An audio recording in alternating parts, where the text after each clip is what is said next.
வணக்கம் எல்லோருக்கும். Welcome to RV kitchen. இன்றைக்கு வெள்ளிக்கிழமை, அதனால் நான் மரக்கறி சாப்பாடு தான் சமைக்க போகிறேன். உங்களுக்கு எல்லா கறியுமே நான் சமைச்சு காட்டையில் தனியாக பீட்ரூட் கறி தனியாக சமைச்சு காட்ட போகிறேன். பார்த்திங்கன்னா அதுக்கு தேவையான பொருட்கள் எடுத்து வச்சுருக்கிறேன். இப்போ வாங்க என்னென்ன பொருட்கள்னு பார்க்கலாம். இதில் பீட்ரூட் இருக்குது. பீட்ரூட்டை சின்ன சின்ன வட்டி கழுவி எடுத்து வச்சுருக்கிறேன். ஒரு வெங்காயம், 6-7 உள்ளி, கொஞ்சமாக கருவேப்பிலை, பச்சை மிளகாய், இதில் தாளிக்கிற பொருட்கள் மஞ்சள் தூள், உப்பு, தூள். அடுத்தது பார்த்திங்கன்னா புளி கரைச்சி எடுத்து வச்சுருக்கிறேன். அடுத்து கொஞ்சமாக தேங்காய் பால் விட போகிறேன். அதனால் தேங்காய் பால் எடுத்து வச்சுக்கிறேன். தாளிக்கிறதுக்கு எண்ணெய், இவ்வளோ தான் தேவையான பொருட்கள்.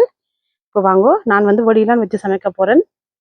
நல்ல வெயிலாக இருக்குது பாருங்கள், எப்படி நல்ல வெயிலாக இருக்குண்டு.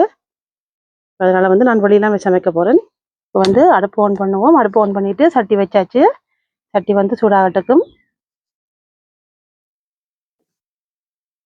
பார்த்திங்கன்னா சட்டி சூடாகிட்டுது. அதில் ஒரு 2 மேசக்கரண்டி எண்ணெய் விட்டுருக்குறேன்.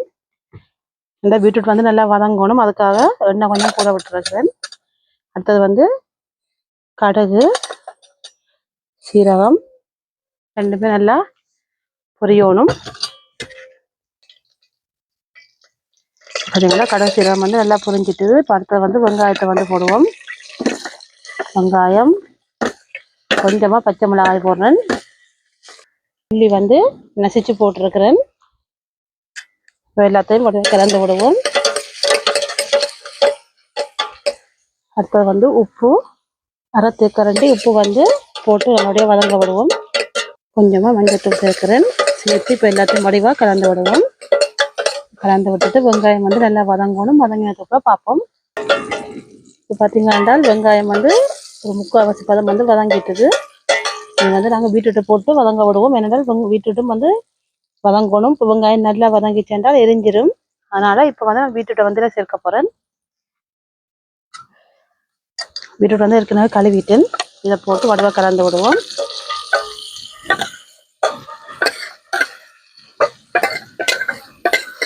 இந்த வடிவாக கலந்து விடணும். கலந்து போட்டு நல்லபடியாக வதங்க விடணும்.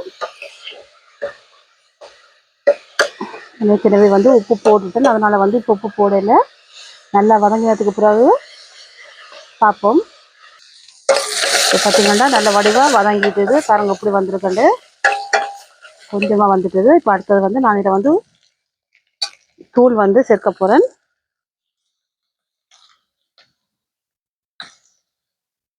மூன்று தேக்கரண்டி தூள் சேர்த்துருக்கிறேன். இப்போ இதை வடிவாக கலந்து விடுவோம். தூள் போடைக்கு எப்போவுமே அடுப்பு குறைச்சி விடுங்க, இல்லைன்றால் கறி எரிஞ்சிடும். தூள் வடிவாக கலந்து விட்டாச்சு. அடுத்தது பார்த்தீங்கன்னா இதில் புளி சேர்க்க போகிறேன். புளி கரைச்சி வச்சிருக்கிறேன். இப்போ புளியை இதில் சேர்த்து விடுவோம்.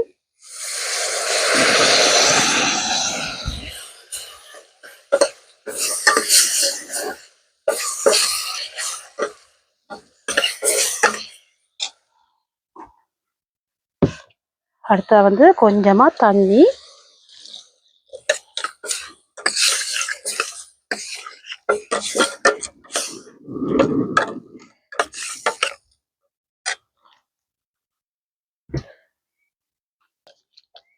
இப்போ எல்லாத்தையும் போட்டுட்டு வடிவாக கலந்து விடுவோம்.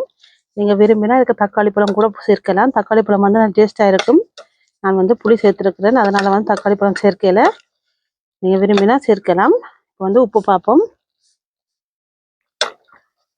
உப்பு பத்தாது, உப்பு போடணும்.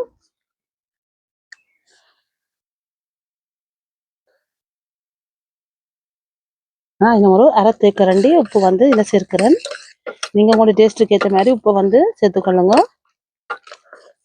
நல்ல வடிவாக கலந்து விட்டுட்டு தூள் நல்லா அவியணும். கொஞ்ச நேரம் நல்லா அவிய விடுவோம்.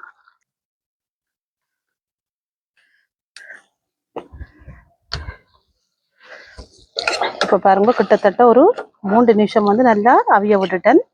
கறி நல்லபடியாக திரண்டு வந்திருக்குது. இப்போ இந்த டைமில் நான் கொஞ்சமாக தேங்காய் பால் விட போகிறேன்.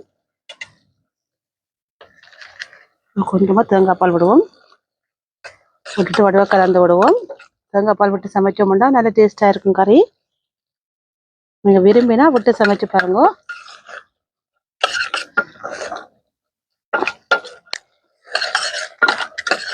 உப்பு, புளிப்பு, உரைப்பு எல்லாமே அளவாக இருக்குது. உண்மையாகவே நல்ல டேஸ்ட்டாக இருக்கும். இப்படி குழம்பு வச்சு சாப்பிட்டோம்னா. இப்போ வந்து கொஞ்ச நேரம் தேங்காய் பால் வந்து அவியணும். இன்னும் ஒரு நிமிஷம் நல்லா அவிய விடுவோம். இப்போ பாருங்க கறி வந்து நல்ல வடிவாக திரண்டு வந்துட்டுது. இந்த டைமில் வந்து நாங்கள் அடுப்பை நிப்பாட்டலாம். பீட்ரூட் கறி வந்து தண்ணியாக இருக்கக்கூடாது, இப்படி நல்லா திக்காக இருக்கணும். அப்போ தான் நல்ல டேஸ்ட்டாக இருக்கும். இப்போ பாருங்க இனி வந்து அடுப்பை நிப்பாட்டுவோம். இப்போ வந்து பீட்ரூட் கறி ரெடி ஆகிட்டுது. நான் உங்களுக்கு வந்து சாப்பிடுக போட்டு காட்டுறேன்.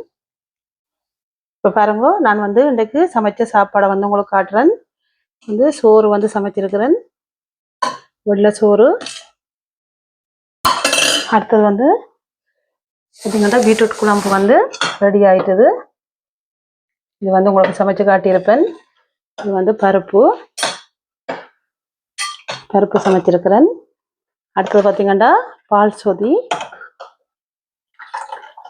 சீரக மிளகு குத்தி பால் சொதி வச்சிருக்கிறேன். அடுத்தது அப்பளம் மிளகாய் பொரியல், அதோட சோயா மீட் பொரியலும் பொரிச்சிருக்கிறேன். இப்போ நான் இன்றைக்கு வந்து வாழை இலையெல்லாம் சாப்பிட போகிறேன். உங்களுக்கு போட்டு காட்டுறேன் பாருங்க. ஒரு வெள்ளிக்கிழமை வாழை இலையில எப்படி சாப்பிட நல்லா டேஸ்டாக இருக்கும். நான் எல்லா கறிகளையும் உங்களுக்கு சமைச்சு காட்டல, என்னென்னா லேட் ஆகும். அப்படி சமைச்சு காட்டினா வீடியோவும் வந்து கூட டைம் எடுக்கும், உங்களுக்கும் போர் அடிக்கும் பார்க்குறதுக்கு. இதுங்கண்டா சோறு, பார்த்தீங்கன்னா பீட்ரூட் குழம்பு, இது வந்து பருப்பு,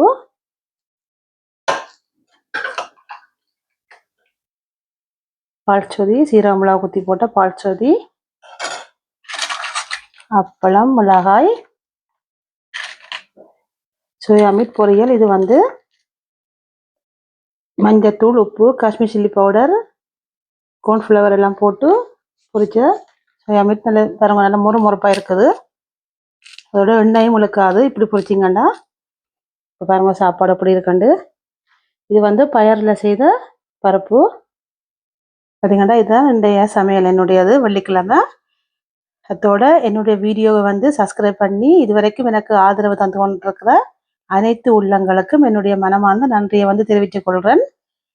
இந்த வீடியோ பிடிச்சிருந்தா லைக் பண்ணி, ஷேர் பண்ணி, சப்ஸ்கிரைப் பண்ணுங்க. இன்னும் ஒரு வீடியோவில் சந்திப்போம். நன்றி, வணக்கம்.